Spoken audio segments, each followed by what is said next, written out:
మీరేమో civil supplies ద్వారా అప్పులు తీసుకొచ్చి బకాయిలు పెట్టి వారి డబ్బులు ఇవ్వకుండా ఈరులు డబ్బులు ఇవ్వకుండా ప్రభుత్వం మీద పెండింగ్ పెట్టిపోతుంది. అధ్యక్ష ఇంకోటి పాయింట్ ఆఫ్ ఆర్డర్ ఎందుకు? ఇంకో అనుమతితోనే డిప్యూటీ సీఎం మాట్లాడుతున్నాడు. నా అనుమతితోనే డిప్యూటీ సీఎం మాట్లాడుతున్నాడు. పాయింట్ ఆఫ్ ఆర్డర్ ఎక్కడ? ఎందుకు పాయింట్ ఆఫ్ ఆర్డర్ ఎందుకు? నా అనుమతితోనే మాట్లాడుతున్నాడు. మాట్లాడేవాడి అధ్యక్ష మాట్లాడేవాడిని మీకు అవకాశం ఇస్తా.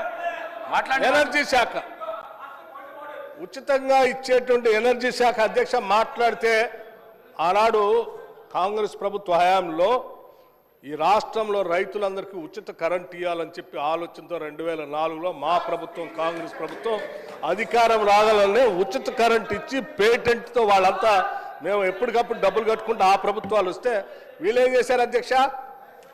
వీళ్ళేం చేశారు? ఉచిత కరెంటు మేము ఇస్తున్నామని వీళ్ళు ఏదో డాంబికాలు పోయి ఏమైనా డబ్బులు కట్టారా? డిస్కౌంట్ కంటే డబ్బులు కట్టలేదు అధ్యక్ష.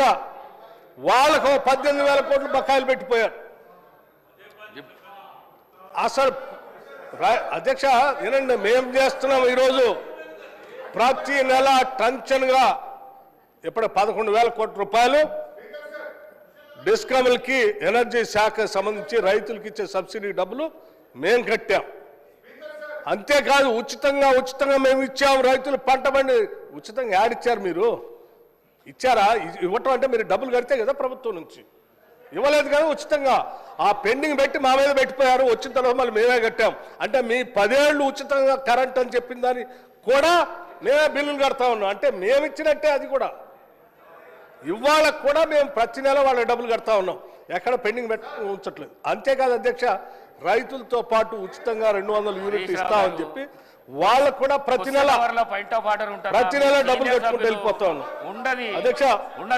అదొక్కటే కాదు, ఇండస్ట్రీకి 3,000 కోట్లు బకాయిలు పెట్టిపోయారు. బకాయిలు అన్నారు కదా, నేను చెప్తా ఉన్నాను. మీరు ఇండస్ట్రీకి బకాయిలు పెట్టిపోయారు అధ్యక్ష.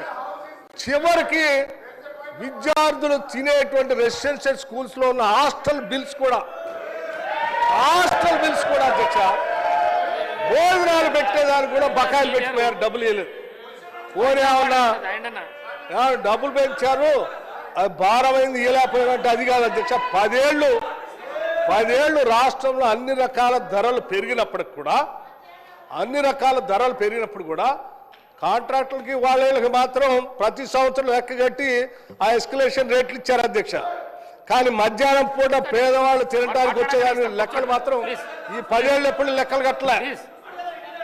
ఆ ధరలకు అనుగుణంగా ఛార్జీలు పెంచుకొని వదిలేసి పోతే మీరు ఇచ్చినటువంటి ధరలకి సరైన సరుకులు రాక, ఆ డబ్బులు సరిపోగా, ఆ కాంట్రాక్టర్ ఏదో పెట్టాలి కాబట్టి ఇచ్చిన డబ్బులకు సరిపోయే కూరగాయలు లేక వదిలేసిన కూరగాయల్లో, పనికిరాని కోడిగుడ్లలో లేకపోతే ఆ బియ్యం ఇవి తీసుకొచ్చి వండి పెడితే ఆ దెబ్బకి వాళ్ళు పాప అనారోగ్యానికి గురై పేద విద్యార్థులు ఇబ్బంది పడుతుంటే మేము ఆలోచన చేసాం. అసలు ఎందుకు ఈ సమస్యకు మూలం అంటే డబ్బులు సరిపోక కూరగాయలు అయ్యి ముక్కిపోయిన ఇస్తున్నారని రేటు 40% ఒకటేసారి 40% పెంచడమే కాదు, 200% హాస్పిటల్ ఛార్జెస్ కూడా పెంచడమే కాదు, మీరు వదిలిపెట్టిపోయిన బకాయిలన్నింటినీ కూడా అనాపైస్తో సహా లెక్కగట్టి ఆ బిల్స్ అన్ని క్లియర్ చేసి పెంచిన బిల్స్కి డబ్బులు ఇచ్చుకుంటూ పోతాను. ఇది అధ్యక్ష మాకున్న నిబద్ధత.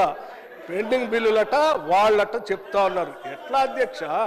40,000 కోట్ల రూపాయలు పెండింగ్ బిల్లులు పెట్టిపోయి మళ్ళీ తిరిగి వచ్చి తగుదనమ్మా అని ఆడు కూర్చొని మాట్లాడుతూ ఉన్నారు. సరే, అది హరీష్ రావు గారు మాట్లాడారంటే ఐ కెన్ అండర్స్టాండ్. ఎందుకంటే వారికి ఎప్పుడు నిజం చెప్పే అలవాట్లేదు. వారు ఎప్పుడు అవాస్తవాల్ని, సత్యదూరమైన మాటల్ని, ప్రజల్ని రాజకీయం కోసమే అన్ని మాట్లాడతారు కాబట్టి సరే వారు రాజకీయ లబ్ధి కోసం మాట్లాడుతున్నారులే అనుకున్నా. లెజిస్లేటివ్ అఫైర్స్ మినిస్టర్గా పనిచేశారు అధ్యక్ష ప్రశాంత్ రెడ్డి గారు. వారు ఎప్పుడు అట్లా మాట్లాడరు, వారు కూడా మాట్లాడుతున్నారు. వారు వెనక కూర్చొని మీరు కూడా ఎందుకు అధ్యక్ష అట్లా తయారవుతారు? అట్లా మాట్లాడబాకండి అధ్యక్ష. ఇది వాస్తవాలు మాట్లాడుకోవాలి, ప్రజలకు వాస్తవాలు తెలియాలి. వారు అడిగారు, రైట్, 7,11,000 మేము అప్పు చేయలేదు, మీరు అబద్ధం చెప్తున్నారు, దానిపైన మేము వాస్తవాలు చెప్పాలంటే ఎస్, ఆ రోజు మేము వైట్ పేపర్ పెట్టి చూపించాం.